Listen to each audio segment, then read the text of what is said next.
कक्षा 10 का एक टॉपिक ले रहे हैं बहुपद। आराम से पढ़ना इसको, पहली बार में नहीं समझ में आता दूसरी बार देखना, तीसरी बार देखना। आराम से रफ कॉपी और पेन लेके साथ साथ मिलाते रहना और ध्यानपूर्वक देखते हुए अपनी पढ़ाई करना। तो देखिए सबसे पहले बहुपद। बहुपद होता क्या है? वह बीजीय व्यंजक जिसमें दो या दो से अधिक ऐसे पद हों, वह बीजीय व्यंजक जिसमें दो या दो से अधिक पद इस प्रकार के हों कि उनकी घातें क्या हो? धन पूर्णांक। घातें धन पूर्णांक होनी चाहिए। दो या दो से अधिक के पदों वाला ऐसा बहुपद, ऐसा बीजीय व्यंजक जिसकी घातें क्या हो? धन पूर्णांक हो, क्या कहलाएगा? बहुपद। जैसे 2x² प्लस 2x प्लस 1 एक बहुपद है। 2x² plus √x plus 1। यहाँ पे देखिए घात होनी चाहिए, वो पूर्णांक भी होनी चाहिए और धन भी होनी चाहिए। तो यहाँ पे ये घात इसकी बन रही है 1/2 जो कि क्या पूर्णांक नहीं है। √, घात 3/2 माइनस की, ये नहीं होनी चाहिए। अगर ये है तो वो क्या कहलाएगा? बहुपद नहीं होगा। तो सबसे पहली बात, बहुपद होने के लिए क्या होनी चाहिए? ये जो x के ऊपर जो भी है, ये जो घात है वो पूर्णांक होनी चाहिए। वो भी कौन सी? धन पूर्णांक, धनात्मक, ऋणात्मक नहीं होनी चाहिए। जैसे मान लीजिए इस प्रकार से दे दिया अगले ने 2x² प्लस 1/x प्लस 3। तो यहाँ 1/x है, इसका मतलब है घात धनात्मक नहीं है इसकी, क्योंकि ये ऊपर जब जाएगा तो इसकी जो घात हो जाएगी वो -1 हो जाएगी। ये जो +1 ऊपर जाके -1 हो जाती है, +3। तो ये घात क्या है? धनात्मक पूर्णांक नहीं है, इसलिए ये बहुपद नहीं रहेगा। तो बहुपद के लिए सबसे पहले देखना क्या है, जो भी आपका बीजीय व्यंजक है उनके ऊपर जो घातें हैं वो होनी चाहिए धन पूर्णांक, और दो या दो से अधिक पदों वाला बीजीय व्यंजक हो तो पहचान हो जाएगी बहुपद की। तो बहुपद दो या दो से अधिक पदों वाला ऐसा बीजीय व्यंजक जिसकी घातें क्या हो? धन पूर्णांक हो। तो सबसे पहले बहुपद है। अब बहुपद में हम देखेंगे बहुपद को सरल करना।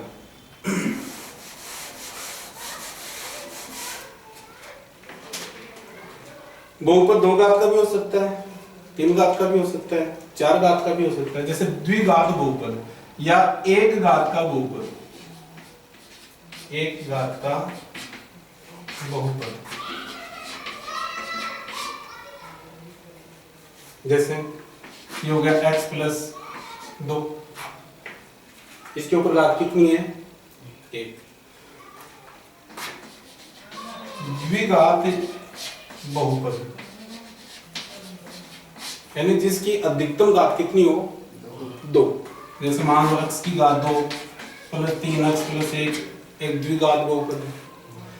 3 घात का भी बहुपद हो सकता है, यानी जिसकी अधिकतम घात कितनी हो? 3। जैसे हो सकता है x³ plus 3x² plus 2x plus 1। ये जो 3 घात, यानी सबसे ज्यादा घात कितनी है चर पर, वो क्या कहलाएगा? उतनी घात का बहुपद होगा। देख लेंगे सबसे ज्यादा घात, जैसे इसमें सबसे ज्यादा घात कितनी है? 1 घात का हो गया। इसको रैखिक समीकरण भी कहते हैं, रैखिक समीकरण।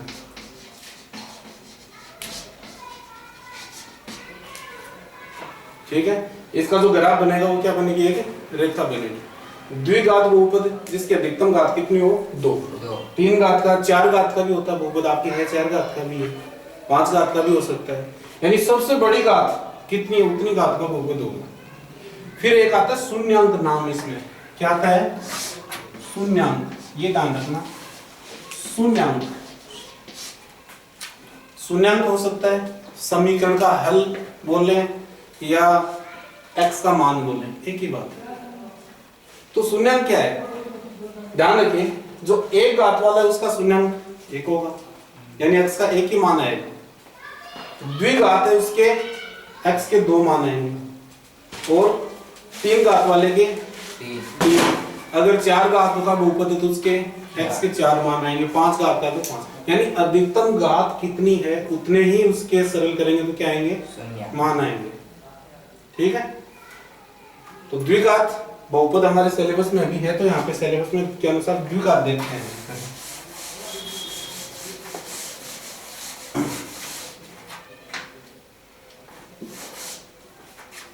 देखते हैं द्विघात बहुपद।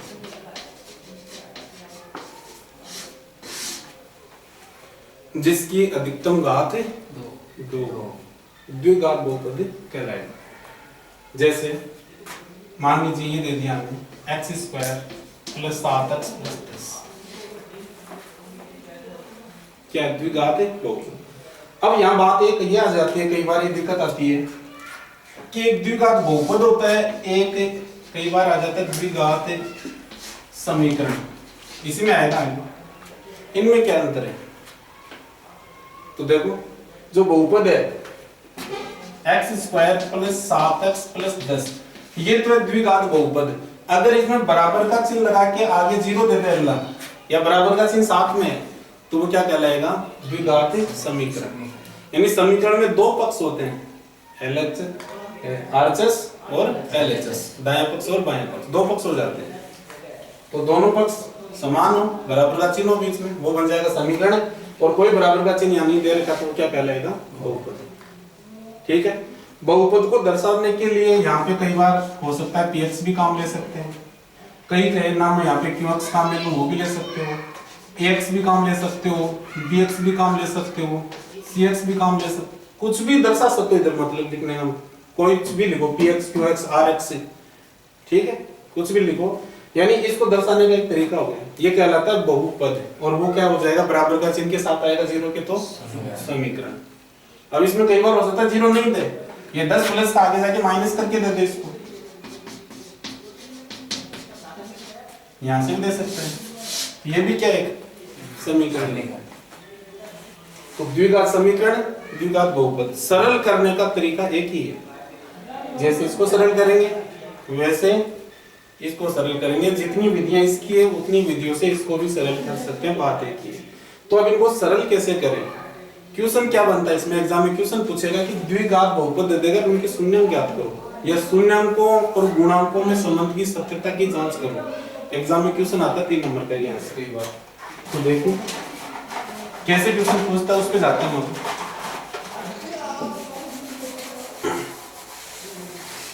पढ़ा देते हैं शून्यांक समीकरण बाद में पढ़ेंगे, पहले बहुपद ले लेते हैं। तो द्विघात बहुपद के शून्यांक ज्ञात करें। सबसे पहले शून्यांक ज्ञात करना। शून्यांक इसका यह मतलब हुआ कि x का ऐसा मान जिसको उसमें रखने पर पूरे का मान क्या कर दे, शून्य हो जाए। 9th क्लास में आया हुआ है, शून्यांक ज्ञात कीजिए। क्या इस बहुपद के शून्यांक हैं तो सिद्ध कीजिए कि शून्यांक है कि नहीं है, ऐसा पूछा हुआ था प्रश्नावली में 9th क्लास में। तो उसी चीज के आधार पर शून्यांक का मतलब क्या हो गया, जो इसके मान को क्या कर दे, शून्य। ठीक है, समीकरण में याद देगा, अगला समीकरण का हल ज्ञात कीजिए या समीकरण के मूल ज्ञात कीजिए। बात एक ही है, मूल बोल सकते हैं, शून्यांक बोल सकते हैं, या समीकरण का हल बोल सकते हैं, एक ही बात, तरीका एक ही रहेगा। तो एक त्रिपद गुणनखंड हो गया है। त्रिपद कितने पद है इसमें, 3 पद है। पदों की संख्या सम होनी चाहिए। गुणनखंड करने के लिए पदों की संख्या क्या करेंगे, सम करेंगे, यानी इसके 4 पद बनेंगे। तो कैसे करते हैं गुणनखंड, प्रथम पद को तृतीय पद से गुणा करेंगे। ऐसे गुणनखंड तो पढ़े हमने 9th क्लास में, त्रिपद गुणनखंड है। प्रथम पद को तृतीय पद से गुणा करेंगे और जो संख्या प्राप्त होगी, जैसे प्रथम पद को तृतीय पद से गुणा करने पर 10x स्क्वायर आया हमारे पास। इसके ऐसे 2 टुकड़े करेंगे जिनको जोड़ दे तो क्या जाए, मध्य वाला पद, और गुणा करें उन टुकड़ों को तो वापस 10x स्क्वायर आना चाहिए। जैसे 10 के टुकड़े हम देखें तो 10 का टुकड़ा एक तो 10 गुणा 1 होता है, लेकिन इसको सरल करें तो 10 से 1 जोड़े तो 11 होता है, जिसकी जरूरत हमें नहीं है। 10 में से 1 घटाएं तो 9 होता है, उसकी जरूरत नहीं है, इसका हमें तो नहीं चलेगा। फिर 10 का दूसरा टुकड़ा होता है कितना, 5 गुणा 2, ठीक है। तो 5 गुणा 2 7, यानी 5 में 2 जोड़ दे तो कितना हो रहा है, 7.5। अगर मान लो यहाँ पे 3 दिया होता है तो 5 में से 2 को क्या करते हैं, घटा देते, तो यहाँ 3 आ जाता, ठीक है। हो सकता है -3 दिया होता तो 2 में से 5 को घटा देते। तो गुणनखंड किसी भी प्रकार का हो सकता है, कितने भी प्रकार से बने। अगला इसके क्वेश्चन विधि याद रखनी है, मेथड याद रखना है। प्रथम पद को तृतीय पद से गुणा करना प्राप्त संख्या के ऐसे दो टुकड़े करना जिनको जोड़ दे तो मध्य वाला पद आ जाए, और गुणा करें उन टुकड़ों को तो वापस ये गुणनफल आना चाहिए प्रथम पद का और तृतीय पद का।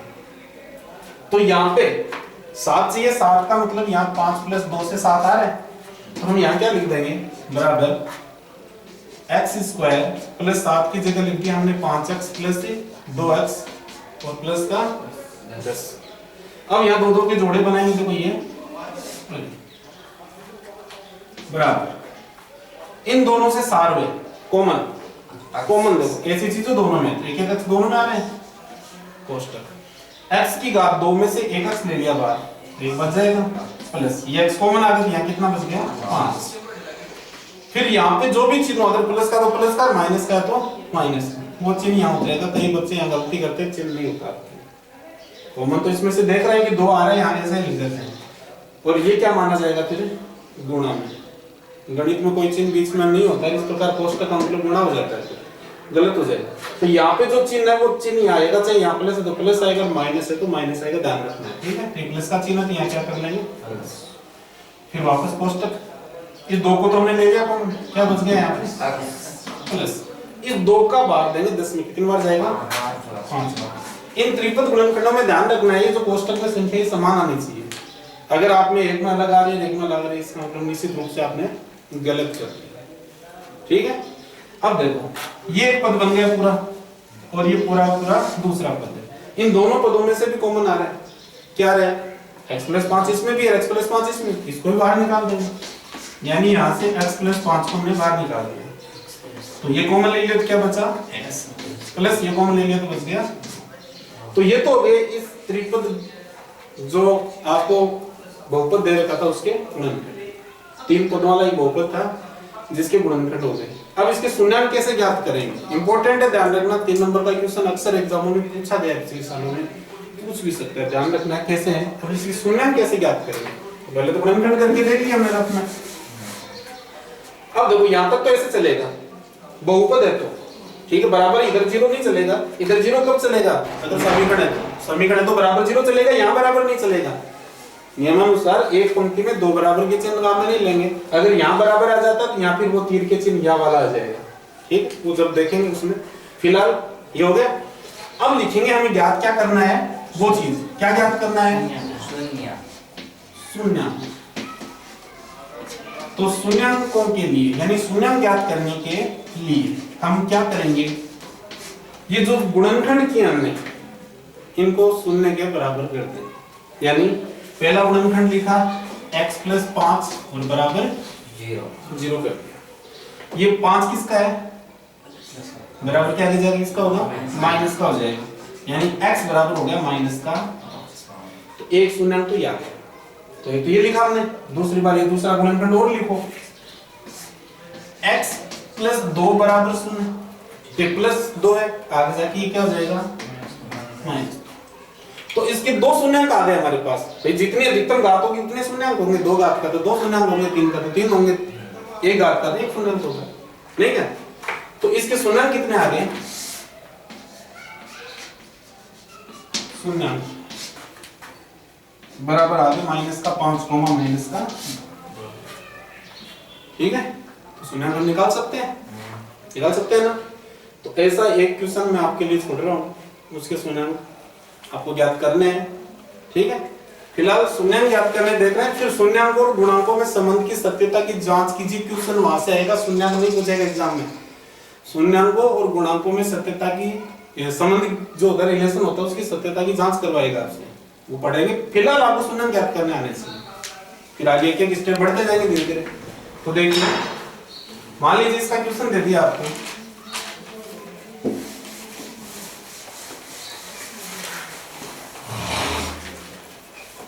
मैं क्वेश्चन आपको ये दे रहा हूं, x² माइनस का 4x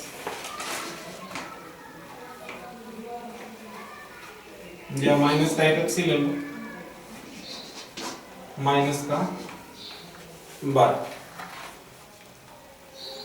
इसके शून्यांक ज्ञात करना।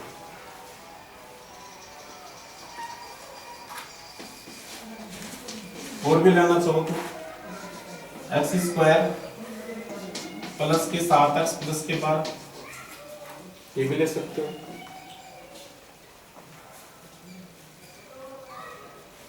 हो सकता है तीसरा क्वेश्चन इसी का बनाए हम, एक्स स्क्वायर माइनस का या प्लस का 1x कर दें और माइनस के 12 कर दें। एक ही क्वेश्चन के आराम से बना लेंगे, ठीक है। तो 3 क्वेश्चन आपको करने हैं, इसके सुनाम याद करने हैं और देखते हैं जब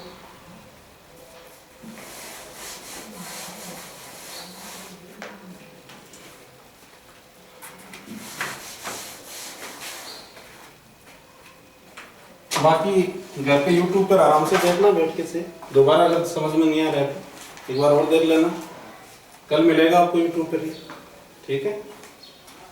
आराम से नोट कर लेना, देख लेना इसको। मैं इसका एक आपको सरल करके बता देता हूँ और कौन सा बताऊँ इनमें से आपको दिख रहा है तो बोलो, एक बता दो। ये तो प्लस वाला, जैसे प्लस वाला b किया तो 12 के टुकड़े 4 3 7 होते हैं, तो जाएगा सीधा नहीं, ये ले लेते हैं, ये ले लेते हैं, कोई सा भी ले लें, ये ले लेते हैं। इसकी हिंट दे देता हूँ, x square minus x minus 12, इसके गुणनखंड करने हैं। गुणनखंड क्या बताया मैंने, प्रथम पद को तृतीय पद से क्या करोगे, गुणा करोगे, पहले पद को तीसरे पद से गुणा। तो यहाँ गुणा करने पर देखो एक्स स्क्वायर को माइनस 12 से गुणा करने पर माइनस का 12 एक्स स्क्वायर आ रहा है। इसके ऐसे दो टुकड़े करने जिनको जोड़ दे तो माइनस का 1x है, यानी माइनस का 1 है यहाँ पे, यानी जिस बीजीय व्यंजक के साथ कोई संख्या नहीं होती वहां पे क्या होता है, ठीक है, गुणांक 1 होता है उसका। तो यहाँ 12 के टुकड़े दे दो, 12 के टुकड़े एक तो होता है 12 गुणा 1। इससे देखो क्या क्या क्वेश्चन बन सकते हैं वो सारे देखते हैं। इसी क्वेश्चन से कई 10 15 20 क्वेश्चन बना सकता है अगला, क्या क्या बन सकते हैं वो सारे देखते हैं। देखो इसमें यहाँ क्या क्या परिवर्तन कर सकता है। तो एक तो 12 गुणा 1 हो गया, 12 का टुकड़ा। इससे अगर क्वेश्चन बने तो क्या बन गया, 12 और 1 13। अगर मान लो यहाँ 13 दे रखा अगले ने क्या दे दिया 13, तो यहाँ से ये टुकड़ा काम में लेंगे।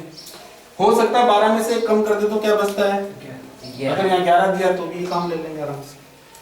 दूसरा 12 का टुकड़ा होता है 12 बराबर 6 गुणा 2, 6 में 2 जोड़े तो कितना होता है 8। अगर अगला ने लिख दिया x square plus 8x plus 12, तो आप ये तो काम में लोगे।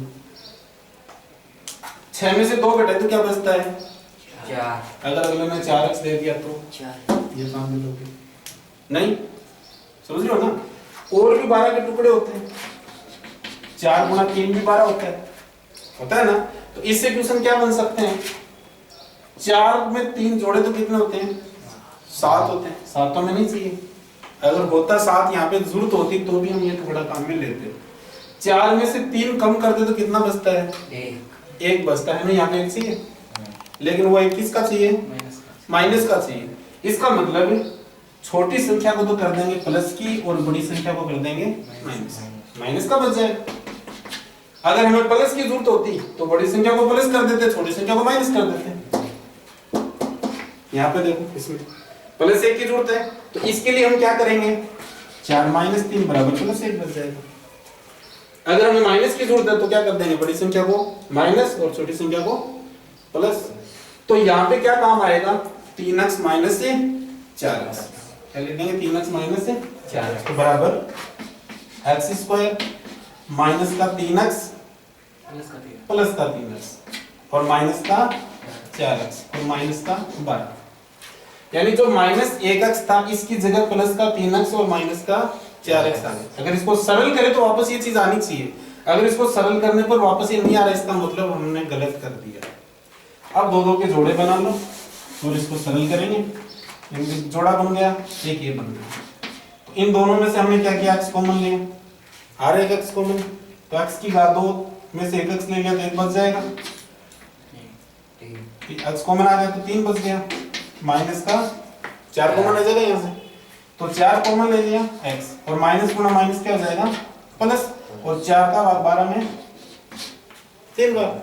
इसका मतलब देखिए x प्लस 3 x प्लस 3 समान आ गया, सही है अपना, ये पहचान है इसकी। अगर दोनों कोष्ठकों में संख्या समान आ गई मतलब यहाँ तक हम सही चल रहे हैं। अगर यहाँ पे कोई गलत आ गया मान दोनों में, निश्चित रूप से गलत हो चुका, ठीक है। अब देखो ये एक पद बन गया, ये एक पद बन गया, इन दोनों में से कॉमन आ रहा है आपके पास x प्लस 3, ये x प्लस 3 कॉमन ले लिया हमने, क्या बन गया x माइनस का 4। तो ये तो हो गए इसके गुणनखंड दिए गए बहुपद के गुणनखंड। अगर ये होता तो क्या करते हैं, 4 को प्लस उसको माइनस कर देंगे तो प्लस वाला चल जाएगा, यहाँ भी प्लस आ जाएगा। अब शून्यांक ज्ञात करने हैं हमें तो यहाँ लिखेंगे शून्यांक। तो शून्यांकों के लिए क्या हो जाएगा, पहला जो है गुणनखंड इसको 0 के बराबर करेंगे तो यहाँ से 3 हो जाएगा किसका, माइनस का। और दूसरा गुणनखंड है आपके पास x माइनस 4, इसको 0 के बराबर करेंगे तो ये हो जाएगा x से 4। तो x के यहाँ पे दो शून्यांक आ गए, एक तो -3 और एक प्लस 4।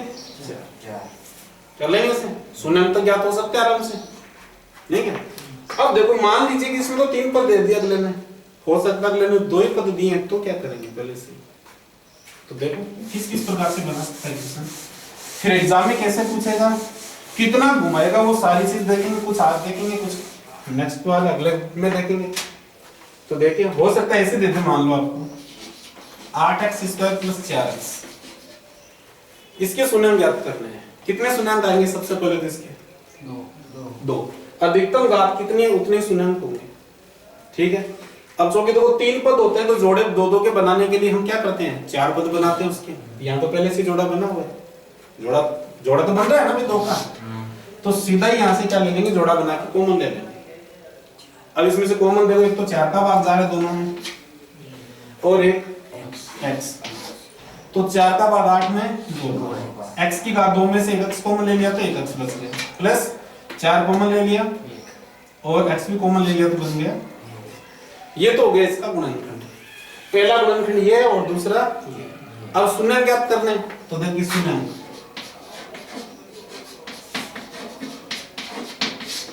शून्यांकों के लिए क्या करेंगे, पहला जो गुणनखंड है 4x, इसको 0 के बराबर करेंगे तो यहाँ से x बराबर क्या आ जाएगा, 0/4। 4 गुणा में आगे 0 के भाग में जाएगा और 0 में किसी भी संख्या का भाग दो या गुणा करो क्या आता है, 0 ही आता है, ठीक है। फिर दूसरा गुणनखंड आपके पास 2x + 1 बराबर 0 करेंगे तो सबसे पहले तो +1 है, ये जाएगा आगे, -1 हो जाएगा। फिर ये 2 गुणा में तो आगे जाएगा भाग में -1/2। तो यहाँ 2 शून्यांक आ गए, 0 और -1/2, इसके 2 शून्यांक है। तो पहले शून्यांक ज्ञात करना है, ठीक है। और देखें अगर मान लीजिए क्वेश्चन और भी क्वेश्चन ले सकते हैं हम, कोई दिक्कत नहीं है, बहुत सारे क्वेश्चन बनते हैं, कितने भी लोग से जितने बनाओ, बस मेथड याद होना चाहिए। त्रिपद है तो प्रथम पद को तृतीय पद से गुणा करके उसके ऐसे 2 टुकड़े करेंगे जिनसे मध्य पद आ जाए जोड़े दो, ठीक है। तो देखिए मान लीजिए हमें दे दिया x² +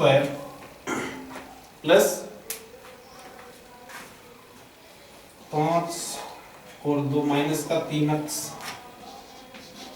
और -10, क्या इसके गुणनखंड कर सकते हैं? क्या करोगे, वही बात है, देखो 3 पद है तो प्रथम पद को तृतीय पद से गुणा, प्राप्त संख्या कैसे 2 टुकड़े जिनको जोड़े तो मध्य पद आए। तो इसमें देखो प्रथम पद को तृतीय पद से गुणा करें तो आ रहा है -10x²। अभी 10 के टुकड़े करके देख लो क्या क्या होते हैं। 10 को कितने प्रकार से लिख सकते हो, 9 गुणा 1 के रूप में भी लिख सकते हो,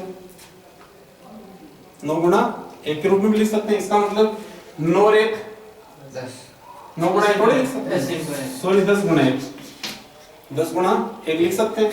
तो 10 में 1 जोड़े तो 11, अर्थात अगर यहाँ 11 की जरूरत होती तो ये टुकड़ा काम ले लेते, 10 में से 1 घटाएं तो 9 बचता है, 9 की जरूरत होती तो ये काम ले लेते, लेकिन यहाँ तो नहीं जरूरत है। तो दूसरा टुकड़ा क्या हो गया 10 का 5 गुणा 2, ये 2 टुकड़े होते हैं 10 के, 5 और 2 कितने हो गए 7 तो नहीं चाहिए, 5 में से 2 घटाएं तो 3 चाहिए, लेकिन 3 किसका चाहिए, माइनस का। इसका मतलब हमें माइनस का बचाना है तो जो छोटी संख्या उसको तो कर देंगे किसकी, प्लस की, और बड़ी संख्या को तो माइनस का 3 बच जाए, नहीं क्या। तो इसका गुणनखंड क्या हो गया, बराबर x² प्लस का 2x और माइनस का 5x। अब कोई बच्चा कहे कि इसको मैं पहले लिखूं इसको बाद में, कैसे भी लिख सकते हो, एक ही बात है।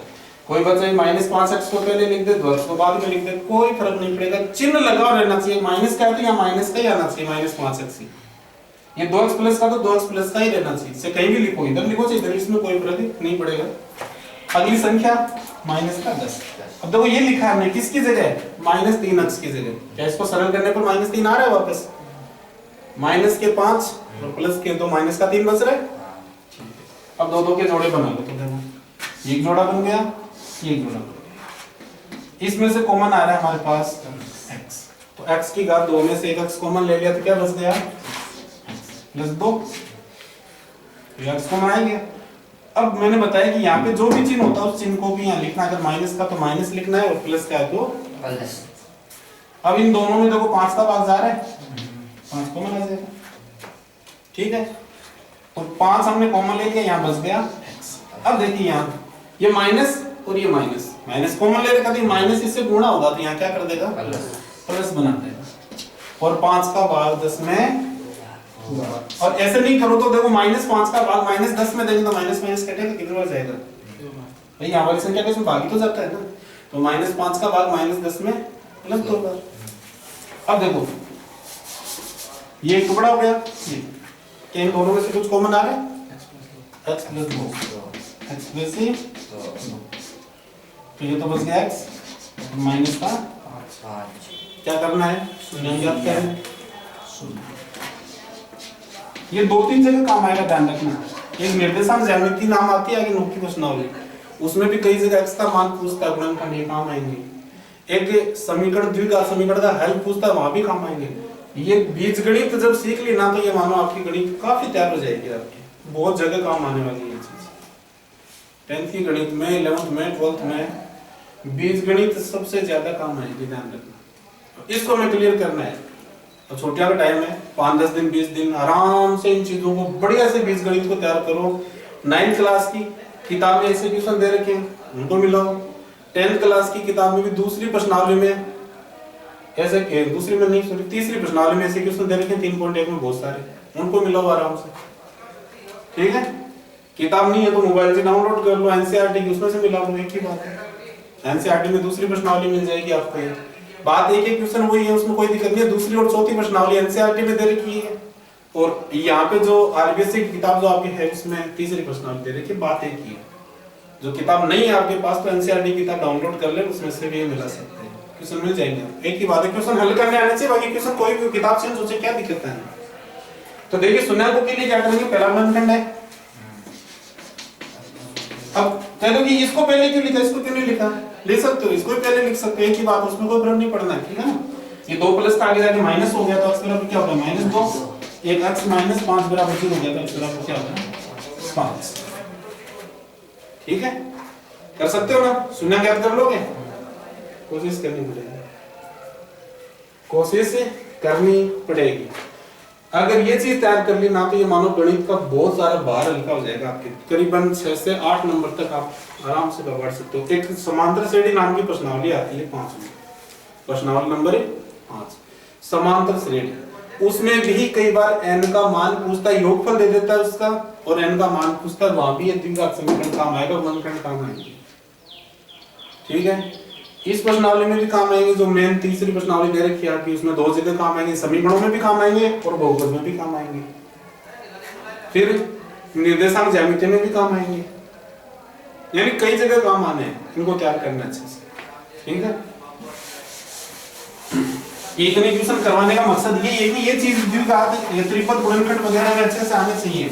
अगर ये नहीं आते हैं तो मानो कहीं कहीं हम लॉस में चले जाएंगे बहुत ज्यादा। तो आज का काम क्या हो गया, एक तो ये बहुपद ज्ञात करने, बहुपद कैसे हल करते हैं, 2-3 क्वेश्चन मैंने दिए भी है, या फिर इन्हीं क्वेश्चनों को जो मैंने करवाया इनको ही वापस क्वेश्चन लिख के बिना देखे हल करके देखना है। और क्या करना है, आज आपको 4-5 सूत्र भी याद करने हैं, डेली के 4-5 सूत्र हैं वो भी याद करने हैं। तो बीजगणित का एक सूत्र जो आपने बहुत ही 8वीं क्लास में 9वीं में पढ़ा है, पहला सूत्र है a + b का होल स्क्वायर, बहुत काम आने वाली चीजें हैं, बहुत काम आएंगी, ध्यान रखना, इनको रट लो अच्छे से, ठीक है ना। यानी नींद में भी पूछे तो बग दो, क्या होगा, a² + 2ab + b², अब कोई बच्चा कह दे कि 2ab को यहाँ लिखो, यहाँ क्यों नहीं लो, एक ही बात है। यानी इसको हम ऐसे भी लिख सकते हैं a square plus b square plus 2ab, में कोई फर्क नहीं पड़ेगा, एक ही बात है। हो सकता है b स्क्वायर को यहाँ लिख दे, यहाँ पे a स्क्वायर को लिख दे, इसमें भी कोई फर्क नहीं पड़ेगा। प्लस में इधर उधर कैसे भी लिख दो, इसलिए ये तो बराबर का चिन्ह है। जब समीकरण में इधर उधर होता है ना तो चिन्ह चेंज होता है। कई बार इसको यहाँ पे लिख दिया, इसको यहाँ चिन्ह चेंज हो गया, इसमें नहीं होगा चिन्ह चेंज। चिन्ह चेंज कब होता है, जब बराबर का चिन्ह दे रखा है, समीकरण दे रखा है, उसमें एक पक्ष से दूसरे पक्ष में ले जाते हैं तो चिन्ह चेंज होता है। कई बच्चों ने देखी है मैंने ऐसे। दूसरा समीकरण a माइनस बी का होल स्क्वायर क्या बनेगा, a स्क्वायर माइनस का 2ab प्लस का b स्क्वायर। इसको भी आप इस प्रकार से भी लिख सकते हो, a square plus b square minus 2ab। ये चीजें जब त्रिकोणमिति पढ़ोगे उसमें भी काम आएंगी, बहुपद पढ़ रहे हैं इसमें भी काम आएंगी ये चीजें, और निर्देशांक ज्यामिति में भी काम आने वाली है, बहुत जगह काम आने वाली चीजें। तो इनको याद करने से एक a स्क्वायर माइनस का b स्क्वायर बराबर a प्लस बी और a। अरे वाह, ये सूत्र बहुत सारा मानने है, ये काम आएगा अभी हमारे। अब नेक्स्ट डे जब हम लेंगे क्लास उसमें तुरंत ये काम आएगा, ठीक है। जब हम शून्यांक और गुणांकों में संबंध की सत्यता की जांच करेंगे, इस प्रकार की क्वेश्चन आ गया ना हमारे पास, मान लो t स्क्वायर माइनस 15 दे दिया तो इसके गुणनखंड इस प्रकार से कर लेंगे, a square minus b square, इसको बना लेंगे देखो t स्क्वायर माइनस √ 15 का स्क्वायर, ये समझाऊंगा अभी, चलिए देखो। इसी प्रकार चौथा a की घात 3 प्लस b की घात 3, 9th क्लास की ये सूत्र, दूसरे नहीं है लेकिन काम आएंगे सारे। बराबर क्या बनेगा, a plus b कोष्टक a square minus का ab प्लस का b स्क्वायर। अब कई बच्चे कहेंगे माइनस ab को यहाँ लिख दो, इसको यहाँ तो एक ही बात है, आप a square plus b square minus ab भी लिख सकते हैं। जरूरत पड़ेगी हमें इसी रूप में a square plus b square minus ab के रूप में भी जरूरत पड़ेगी जब हम प्रश्नावली नंबर 7 पढ़ेंगे, ठीक है। हम आगे तक का लेंगे, आप 4-4 5-5 सूत्र काम ले लेके याद करते जाएं, आगे तक पूरी किताब का सार है वो दे दे हर दिन में थोड़ा थोड़ा लिखवाता रहूंगा आपको, ठीक है। और एक वीडियो मिलेगा आपको ऐसा जिसमें 6, 7, 8, 9, 10 तक का जो भी बेसिक था वो पूरा का पूरा उस वीडियो में मैं एक जगह करने की कोशिश करूंगा। जिसकी भी कमजोरी है पीछे की वो क्लियर उसमें हो जाएगी। आप यूट्यूब पे आराम से देखना चाहिए 10 बार 15 बार। जो भी पीछे की ज्योमेट्री की प्रॉब्लम है, विशेष में ज्योमेट्री को महत्व दूंगा, जो मुझे पढ़ने में बच्चों की दिक्कत आती है उस चीज को, और एक वीडियो बनाऊंगा अच्छा सा जिसमें 10th क्लास में जो भी चीज काम आने वाली है उन पीछे की उनको सारों को समेट लेंगे, वो जल्द देखेंगे। एक सूत्र और देख लो 500, a की घात 3 माइनस b की घात 3, ये बन गया आपका a minus b, a square plus ab plus b।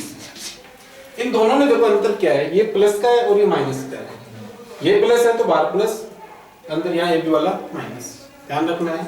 यहाँ माइनस है तो बाहर माइनस, यहाँ प्लस, ठीक है। ये 5 सूत्र कल आज सोने से पहले आपको याद करने, मनन करना। याद कैसे होते हैं सूत्र, देखो एक जगह बैठ के कभी सूत्र याद नहीं होंगे, ध्यान रखना, चाहे त्रिकोणमिति के हो चाहे बीजगणित के हो, जिसकी याद नहीं है घूमते घूमते इनको एक पर्ची में लिख लेना। कोई भी काम करो, इधर उधर जाओ, कहीं भी जाओ, बार बार सूत्र देखते रहो, मनन करते रहो। मनन करना बार बार, फिर जैसे सो गए, मान लो सोते समय भी एक बार मनन कर लिया कि मैंने आज ये पढ़ा है, इतने सूत्र याद किए, उनमें से पहला सूत्र ये था, क्या मेरी याद है, दिमाग में घुमाओ उसको, ठीक है। ऐसे याद करोगे तो आराम से याद हो जाएंगे, कोई दिक्कत नहीं है, ठीक।